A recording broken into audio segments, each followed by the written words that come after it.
Hello tout le monde, merci d'avoir cliqué sur cette vidéo. Je suis juste là pour vous dire que cette vidéo fait suite au dernier vlog qu'on a pu sortir sur la chaîne.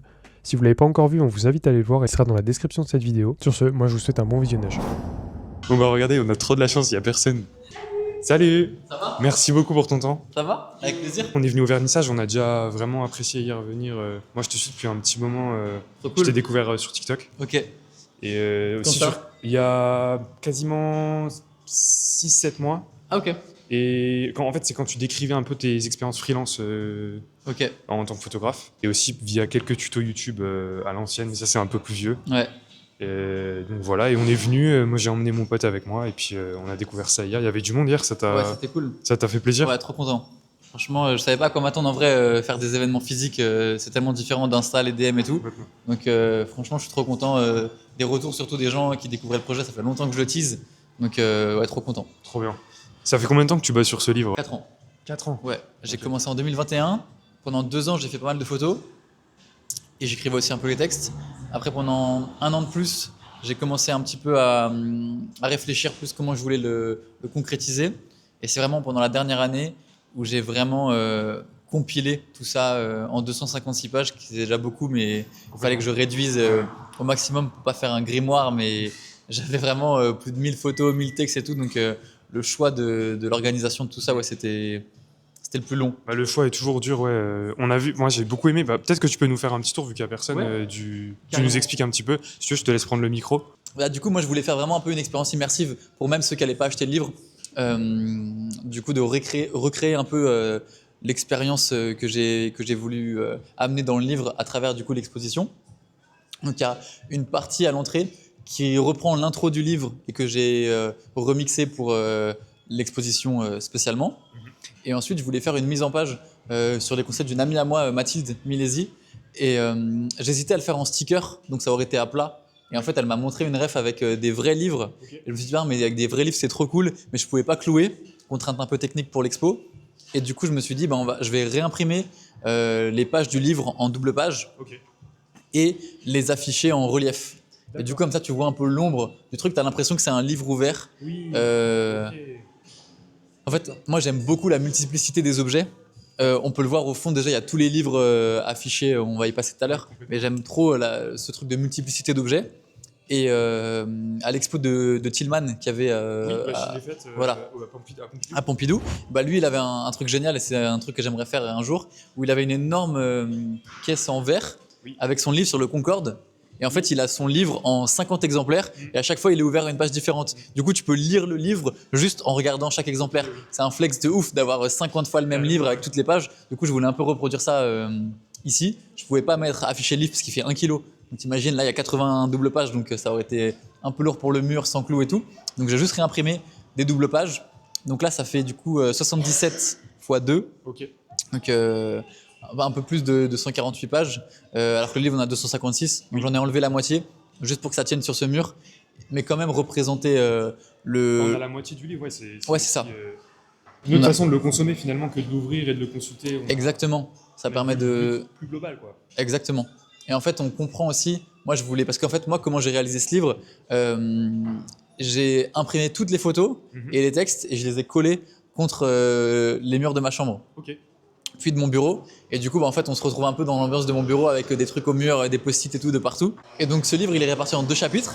Donc, il y a la partie en haut, la violence, le froid, la jalousie, le vide, le manque. Ok. C'est en gros le thème du premier chapitre qui prend la moitié du livre. Et ensuite, il y a le deuxième chapitre qui prend l'autre moitié, la poésie, le calme, la beauté, la passion, l'acceptation, la contemplation, qui se voulait un peu plus optimiste sur la solitude, Ok. pour faire un truc un peu la violence, la noirceur de la chose, et ensuite un truc plus optimiste. Du coup, ça donne ces 2 chapitres. Et dans ces 2 chapitres, ils sont répartis à chaque fois en 3 parties. Noir et blanc, couleur, noir et blanc. Ok. Et ensuite, couleur, noir et blanc, couleur.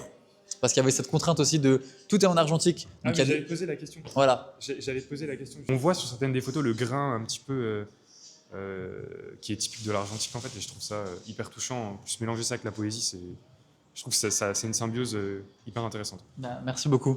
Ah ouais, c'était ça. C'était donc tout est en argentique. Et du coup, comme j'avais des photos couleurs, des photos noir et blanc, je voulais réussir à les mixer. Et des fois, ça me faisait bizarre de passer un peu d'un coup une page noir et blanc, une page couleur et tout. Je me suis dit, bah, je les sépare. Je fais noir et blanc. Je voulais pas faire tout noir et blanc puis tout couleur. Du coup, je me suis dit, en fait, il y a 6 parties, du coup, 3 et 3 dans chaque chapitre. Et en vrai, tu te rends pas forcément compte quand tu le lis ou sans l'expliquer, les gens, même visuellement, bon, c'est visible, mais en fait, tu t'en rends pas forcément compte. Et même quand tu lis le livre, c'est assez fluide pour pas choquer. Et pourtant, je pense que ça fait un truc où ça finit sur une touche d'optimiste un peu en couleur, Bien sûr, ouais. alors que ça commence avec un truc Très sombre. très noir, très sombre, avec des gros aplats de noir. Tu vois, quasiment tous les textes au début, ils ont des gros aplats de C'est noir, alors qu'à la fin, c'est plus des aplats de blanc, même s'il y a encore quelques-uns avec du noir, tu vois. Et ça finit vraiment sur tous les textes sur fond blanc. Donc, j'ai vraiment travaillé ça. Il y a une espèce de dégradé en fait finalement, même en termes de, je pense, de texte aussi, la volonté n'est plus la même entre le début et la fin. Mais moi j'aime aussi beaucoup le fait que tu gardes ce côté manuscrit, les scans. Tu t'as pas retapé le texte à la main sur l'ordi dans la mise en page, tu as vraiment conservé ce. Je pense que c'est vraiment ton écriture. Mais Ouais. du coup ça rajoute ce charme aussi effectivement. Je trouve ça super le mélange de superposition. C'est vraiment incroyable. Merci beaucoup. J'ai voulu reprendre l'idée que j'avais fait dans mon premier livre où j'avais 3 idées de textes différents. Ok. En fait, j'aime bien, bah ouais, pour pas que, surtout que c'est un gros livre, du coup, faut pas que les gens se lassent. Oui. Et donc, donc j'ai gardé 3 idées. Donc, une idée du coup de carnet où c'est carrément le scan du carnet Ok, ouais. qu'on voit beaucoup. Il y a du texte du coup tapé à l'ordinateur pour les trucs. En fait, le carnet, c'est un personnage que j'ai créé un peu, qui subit un peu sa solitude, qui la vit, Ok. à travers lequel je m'exprime. Et d'ailleurs, au départ, comme je voulais un peu le dépersonnaliser, j'écrivais tout au féminin. Comme si D'accord. c'était un personnage féminin Ok. qui vivait cette expérience. Et après, j'ai changé et je me le suis réapproprié. J'ai écrit des textes plus perso, donc tout est au masculin. Et en gros, donc ça, c'est la première chose. La deuxième forme de texte, c'est le texte qui est sur les images. Et donc, en fait, c'est pareil, c'est du texte que j'ai écrit dans des carnets. Et j'ai enlevé le carnet en retouche pour laisser que l'écriture. Ok. Du coup, ça permet de pas gâcher la photo avec le carnet, mais garder mon écriture à moi. Et pour les phrases plus courtes ou alors plus les réflexions qui sont pas d'un personnage, de toute façon, on sent aussi que la façon dont le texte est écrit, je veux dire mis en page, tu vois, si c'est un texte comme ça ou un texte sur le carnet, on lit pas la même chose, tu vois. Évidemment, ouais, complètement. Du coup, il y a ces trois formats de texte qui permettent un peu de faire vivre ça, quoi. Et moi, j'avais une petite question sur justement les textes, parce que c'est vrai que travailler les deux en même temps, ça doit pas être évident lors de ta prise de vue. Est-ce que tu travaillais les deux en même temps? C'est-à-dire, quand tu prenais une photo, est-ce que tu travaillais le texte tout de suite sur place? Ou est-ce qu'il y a un décalage entre les deux? Est-ce qu'une photo que tu as prise il y a par exemple 2 ans, tu fais le texte que maintenant? Quel est le rapport en fait entre le texte et l'image que tu crées pour avoir cette symbiose au final dans ton livre? Et ben, j'ai fait les deux. Il y a des textes que j'ai écrits exprès pour les photos, pour les mettre en face à face et faire des parallèles. Mais j'écrivais aussi beaucoup de textes pendant mes sorties photos. Ouais, ok. Du coup, j'ai beaucoup de notes et beaucoup de carnets où j'ai écrit pendant les sorties. Et donc, il y a des trucs que j'ai réécrits exprès pour les photos, que ça aille en face. Et il y a des choses que j'avais écrites bien avant, surtout les textes qui sont pas manuscrits. C'est des réflexions que j'avais, que j'écrivais dans mon carnet, dans Ok. mes notes, et qu'ensuite j'ai retapé. Donc il y a les deux, Ok, totalement les deux. trop bien. On peut peut-être continuer Ouais. à faire le tour. Je vois qu'il y a des grands tirages aussi. Ouais. Du coup, pareil sur une idée de Mathilde, comme c'est un grand espace, d'occuper l'espace en hauteur et partout. Donc le problème c'était vraiment la tâche, mais on a trouvé un bon système, je suis assez content. Oui. Donc je pensais faire que des doubles faces, parce qu'à chaque fois il y a un texte qui correspond à la photo dans le livre. Et au final, bah, on a occupé l'espace autrement, on a réussi à mettre des simples. Du coup, les textes sont pas forcément à côté sur tous, sauf sur les doubles pages. Mais bon, ça permet aussi d'avoir une approche différente Bien sûr. de certaines histoires. Donc ça occupe l'espace principal.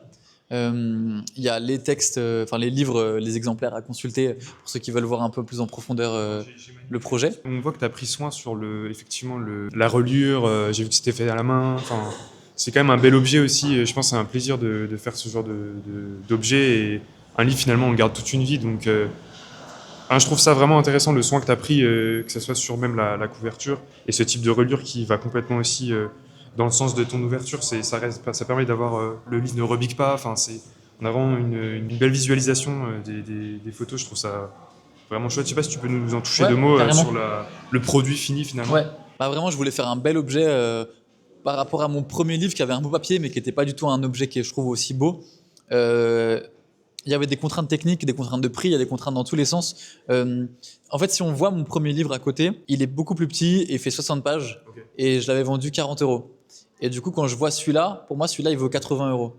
surtout Oui, pour c'est vrai. le truc que j'ai fait. C'est une réflexion que j'ai eue, le prix, les gars, 50 euros pour. Enfin, moi qui je consomme un peu de livres photo quand même, 50 euros, c'est vraiment pas cher payé. Enfin, je veux dire, c'est vraiment un bon prix pour ce type de produit parce que bah, on a fait l'expo de Justine Hamel aussi hier. Ouais, Et je crois que son livre est un peu plus cher. ouais, 70. Enfin, c'est pas pour comparer, voilà, mais c'est juste en termes de produit, c'est vrai que j'ai l'impression que le tien, il y a un petit step en plus qui a été fait, un effort qui a été fait supplémentaire sur voilà, la reliure, la façon dont le produit a été conçu.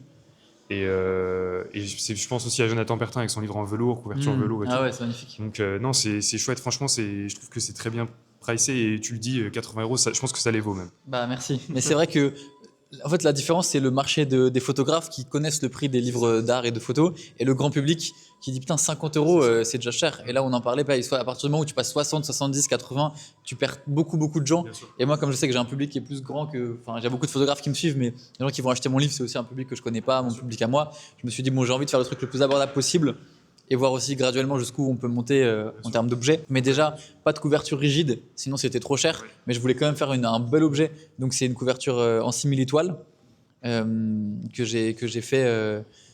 On a testé beaucoup de papier avec Fedrigoni en France.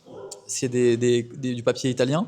Ok. Et du coup, j'ai choisi cette couverture-là pour ce simili-là, qui était un petit hommage aussi à un de mes livres préférés. C'est l'autobiographie de Jean-Eugène Robert-Houdin, un des magiciens, des prestidigitateurs du XVIIIe siècle, ou XIXe. Donc j'ai son livre chez moi, j'adore ce mec. Et parce qu'une de mes autres passions, c'est la magie. Je fais beaucoup de tours de magie, de choses comme ça. Donc j'avais ce livre qui traînait, je me suis dit, mais la couverture, elle est hyper intéressante. Je l'ai amené au rendez-vous, ils m'ont dit, on va trouver quelque chose comme ça. Je voulais pareil faire aussi un livre, un objet qui soit un peu 360. Et du coup, il y a une liaison en fait dans la montagne où tu sais pas trop en fait D'accord, oui. quand ça s'arrête, alors que c'est deux photos en fait différentes. D'accord, ok. Ah oui, ça, c'est une belle anecdote, c'est vrai que Ouais. elle est invisible la séparation, on la voit pas du tout. Incroyable. Ensuite, le titre pressé à chaud en argent sur le côté. Ça, pareil, je voulais encore une petite touche en plus sur le nom de l'artiste. Quand on range nos livres, c'est vrai qu'on a toujours cette Ouais. petite distinction. Exactement. Et surtout aussi, du coup, ce que tu disais, la reliure suisse, Oui. qui fait que du coup, tu peux l'ouvrir à plat. Comme il y a énormément de double pages, bah là, c'est un bon exemple. Je voulais qu'on puisse profiter des images. Des fois, c'est frustrant. Moi, je sais que j'ai des livres C'est ça. que j'achète et il y a des portraits verticaux et les yeux, ils sont au milieu. Je dis, mais il manque le nez. Enfin, tu sais, ça n'a aucun sens. Ouais, c'est Du ça. coup, là, je voulais vraiment, comme il y avait beaucoup de photos horizontales, j'ai même pas besoin de faire semblant, j'ouvre les pages, il n'y a que ça. Oui. Il fallait que ça marche. Du coup, reliure suisse à la main. Et c'était le compromis que j'ai trouvé, c'était Non, mais c'est vraiment bien pensé. cet objet que je trouve super beau. Donc, je suis trop content, moi, en tout cas, de l'objet en Bah, lui-même. parce que j'ai fait des études d'imprimerie, du coup, c'est pour ça Ok. que je t'en parle aussi pas mal. J'ai pas mal d'affect pour les objets, les beaux livres et tout. Et c'est vrai que là, enfin, quand je vois le soin, enfin, on revient de nouveau sur ce que j'ai dit avant, mais même dans le sens de lecture, dans comment tu vas appréhender les photos quand on ouvre. Là, c'est peut-être une question bête de juste dire le livre il rebique pas, c'est une double page, il est bien à plat. Mais finalement, ça fait tout le livre, ça fait tout l'usage, ça fait tout ce qu'on va interpréter quand on va consommer ce produit. Donc, ça, c'était l'espace central pour la consultation. Et ensuite, j'ai pris des polis de studio. C'est ce qu'on utilise en studio photo, un côté noir, un côté blanc, pour la lumière. Et pareil, pour reprendre cette idée de ma chambre ou mon bureau, où il y avait vraiment des centaines de photos imprimées et collées partout. Donc j'ai recréé ça. Et donc ça, c'est toutes les images qui sont non sélectionnées, qui sont pas dans le livre. Donc on reprend quand même toutes des photos de Zurich, parce que le livre, c'est Paris et Zurich. Donc il y a quand même beaucoup de photos à Zurich que j'ai pas sélectionnées. Beaucoup d'hésitation, parce qu'il y a plein de photos qui peuvent aller ensemble. D'avoir quand même cet esprit de planche un peu moodboard qu'on connaît beaucoup aussi dans les milieux artistiques et de montrer ce que tu n'as pas choisi parce que c'est vrai qu'on n'a pas souvent le derrière quand il y a un livre on voit que le produit fini mais il y a tout un travail de sélection qui est évidemment extrêmement compliqué. Ouais, c'est le plus compliqué en vrai, c'est la sélection. Donc moi je trouve ça vraiment très cool d'avoir aussi un peu l'envers du décor, ce qui n'a pas été choisi. En fait, c'est ce qu'on utilise aussi c'est pas exactement ça, mais pendant les Fashion Week, ils ont tous des boards, c'est pas forcément des polis, mais où ils pinent tous les looks, etc. Comme j'ai beaucoup travaillé dans ce milieu, je vois ça souvent, donc je me suis dit, vas-y, j'ai envie de recréer ça. Donc là, c'est des photos de New York, du coup, il y en a aucune dans le livre, parce que vraiment, que Paris et Zurich, mais j'ai suivi la solitude un peu partout. Et j'aime trop ce duo où ils disent interdit de prendre le métro en étant un peu triste, et le mec qui est tout seul à côté sur son banc. Ouais. Il y a plein de petits clins d'œil, même des trucs qui peuvent être plus heureux, la personne avec ce qui ressemble à une église derrière, ou juste des instruments de musique, le mec qui fait sa sieste. Il y avait de la solitude partout. De toute façon, je l'ai cherché exprès.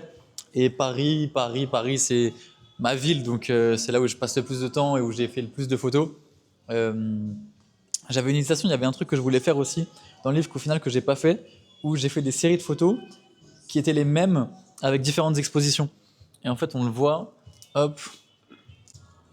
Par exemple, ces 3 photos, c'est les mêmes de plus en plus claires ou plus en plus sombres. Et en fait, c'est marrant parce que ça change totalement la perception Ah oui, d'accord. de l'image. Donc pareil, il y avait un truc avec la solitude selon l'exposition, mais du coup plus poétiquement selon ce que tu veux regarder en fait. Oui. Et du coup, c'était cool de voir qu'en fait, bah, tu peux voir que du noir, ou alors tu peux choisir aussi de voir l'optimisme et la couleur. Donc en fait, c'est dur quand tu fais un livre d'avoir que très peu d'éléments trop différents. Oui. Tu vois, tu peux pas faire une double page avec un concept fort. Il aurait fallu le retrouver partout dans le livre. Et donc pareil, encore un choix à faire que j'ai pas mis. Mais j'ai plusieurs séries, j'en ai 5-6 avec cette idée de plusieurs expositions, de plus en plus sombres, qui n'a pas trouvé sa place dans le livre. Mais je garde cette idée pour peut-être des projets futurs. Ça peut être un avenir pour un avenir, parce que je pense qu'il y en aura un prochain. J'espère, mais pas tout de suite. Oui. Là, en fait, moi, le prochain objectif, c'est couverture rigide.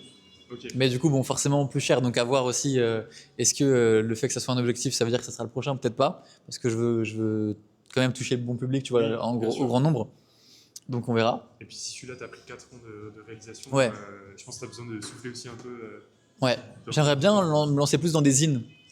Ok. Tu vois ce que c'est? Non. Ça, c'est vraiment un livre photo. Les zines, c'est plus, ça se veut plus pas comme un catalogue, mais comme un livre un peu plus fait maison. Ok. Des fois, c'est juste agrafé. D'accord, C'est des ok. plus petits carnets. En fait, c'est ce que les photographes faisaient à l'époque pour communiquer leur travail entre eux, imprimer soit en risographie avec des techniques où tu peux en faire beaucoup, pas trop cher, enfin d'autres systèmes. Mais en tout cas, le but c'est pas avec des couvertures rigides ou des couvertures en toile. C'est vraiment un truc très simple, très minimaliste, où juste tu fais exister tes photos en physique, tu vois. Donc ça, c'est très cool. Martin Mougeot, il fait ça, pas mal. Pour moi, je considère ça comme des zines, tu vois, plus qu'un livre, ok. tu vois. Mais le nom maintenant, livre, zine, tout se confond un peu. Mais en tout cas, un peu un magazine de ce format-là, où tu te prends moins la tête, il y a beaucoup moins de texte. Enfin, tu peux faire ce que tu veux, tu peux mettre que du texte. C'est plus simple. Mais à faire, c'est voilà, plus- je vais moins me prendre la tête sur la mise en un page, process etc. qui est différent. Donc, j'aimerais bien en faire un sur le Japon. Ok. Du coup, ça sera peut-être un de mes prochains objets physiques, ça sera un zine sur le Japon. Parce que t'as beaucoup voyagé. Ouais, les 2 dernières années, j'y suis allé beaucoup. Du coup, j'ai pas mal d'images. C'est marrant que t'aies gardé finalement que Paris et Zurich. Ouais, pourquoi? Parce que les gens généralement qui ont tendance à beaucoup voyager gardent, c'est vrai, enfin, s'expatrient un peu dans leurs projets. On va dire qu'ils sont souvent plus sur l'Asie, ou je repense à Papsan par exemple avec son expo récente. Je trouve ça bien d'être resté sur une zone un peu européenne qui nous touche peut-être plus parce qu'on voit ça au quotidien. Ouais, pour quelqu'un qui voyage beaucoup, je trouve ça très noble parce que ce serait peut-être une piste plus facile de se diriger vers bah voilà, un pays qu'on connaît moins, où l'esthétique est différente, où on se projette plus. Ah, j'avais déjà fait New York sur mon premier livre, Oui. du coup je voulais faire autre chose. Tu disais que c'était très noble de choisir ça. Pour moi, c'est pas tellement une question de noblesse, c'était aussi une question de challenge. Oui. Parce que Complètement. pour ceux qui connaissent mon travail, il est vraiment très très différent. Moi, je fais des trucs beaucoup plus colorés, je fais jamais de noir et blanc, je suis plus dans la mode. Du coup, pour moi, quand je fais des livres, mon premier comme mon deuxième, celui-là, c'est vraiment un challenge. Du coup, le truc de me dire, bah, je vais faire beaucoup de noir et blanc, je vais écrire beaucoup, sortir de ma zone de confort. En fait, c'est aussi, à chaque fois, c'est là où je peux prendre plus de liberté. Bien sûr. Alors, c'est dur parce que de prendre des libertés quand il y a un aspect financier derrière, parce que tu en imprimes, il faut les rentabiliser, il faut les vendre. Derrière. Mais c'est aussi ça la beauté du truc, c'est de dire vas-y, je me mets à nu dans un projet et je prends des risques et je me teste, tu vois. Et du coup, faire ce choix de noir et blanc, de juste un voyage à Zurich en 5 jours et tout le reste à Paris pendant 2 ans, 3 ans, 4 ans, ça m'a paru comme une évidence un peu, tu vois. Une fois que j'ai vu les photos, je me suis dit, mais en fait, je peux tout rattacher à la solitude. En les faisant, je pensais à ça, du coup, c'était ça le choix. C'est intéressant cette notion de challenge en photo parce que c'est vrai qu'une pratique peut vite être redondante. Ouais. Et déjà, l'argentique, je pense que c'est un peu un défi déjà en soi. Pour ceux qui le pratiquent, vous savez, jamais sûr d'obtenir un résultat viable. Et encore plus dans l'optique de faire un livre, je trouve que c'est une pratique qui prend encore plus dans sa complexité. Bravo, parce que c'est bien accompli. Je trouve que c'est un beau projet, c'est Merci. un beau livre. T'as parlé de la poésie justement, on en a Ouais. pas trop parlé, on est beaucoup resté sur la photo jusqu'à Ouais. présent. Je finis un dernier truc sur la photo. Complètement, vas-y. Il y a un truc que je voulais dire aussi, c'est le challenge, c'est de pas tourner en rond autour de la solitude. Parce que j'ai fait beaucoup de photos en commençant dans ce genre avec juste des fenêtres allumées. On en retrouve beaucoup dans les photos qui n'ont pas été sélectionnées. Parce qu'au final, en commençant, je me suis retrouvé à faire que des photos de fenêtres allumées. Et du coup, le challenge, c'était comment je vais réussir à parler de la solitude autrement la nuit, parce qu'il n'y a pas beaucoup de lumière. Mais tu vois, juste ce truc de Tour Eiffel un peu allumé, moi je trouve ça hyper intéressant. Ce truc de la meuf qui fait du skate à 2h du mat, enfin du roller avec un arbre, un saule pleureur en plus qui a perdu toutes ses feuilles, c'est hyper triste, hyper seul. Et donc essayer de trouver comment interpréter la solitude de manière différente, ces livres posés, enfin il y a plein de trucs qui sont pas dans le livre, mais... Et puis en plus, qui plus est, la solitude dans une ville qui quand même est agitée, Paris, ça bouge beaucoup. Ouais, mais au contraire, enfin, c'est aussi, si on veut, enfin, pour moi c'est un peu un sujet...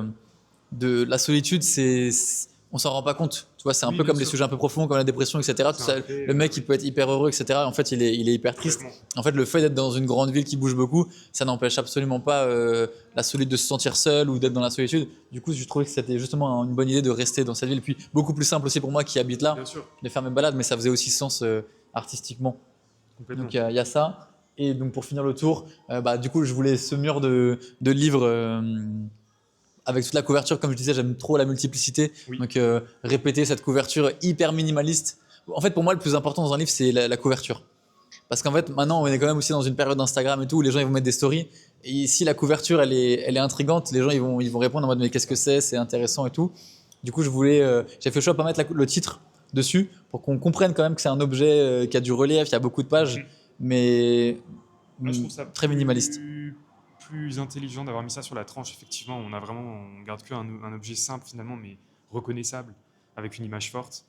Parce que un texte, voilà, tu peux en être lassé, on va dire, dans 3, 4, 5 ans.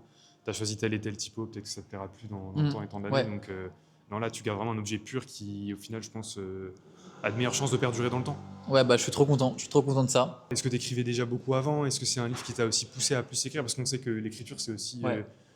c'est quand j'ai lu les petites lignes hier soir, j'ai compris que faire aussi un livre qui se lit, donc voilà, faut avoir cette notion de rédaction qu'on a peut-être tous pas. Moi, je l'ai pas forcément. Ouais.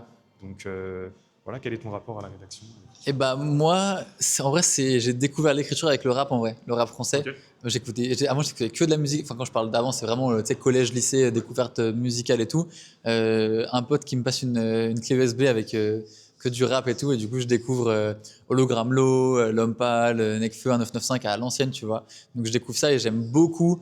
Moi, j'adore les rimes, j'adore la façon dont c'est écrit. J'adore Eminem aussi. Tu sais, les vidéos où chaque ligne a une couleur différente avec les rimes, où tu vois, tu peux analyser les schémas de rimes et tout. Moi, je trouve ça hyper fascinant. Donc, j'adore l'écriture, pour moi, très poétique, tu vois, du rap. Je lis peu de romans ou de poèmes français, de poètes français. Mais ouais, le rap, ça m'inspire beaucoup. Donc, j'écrivais déjà pas mal de textes autour de ça, sans faire de musique.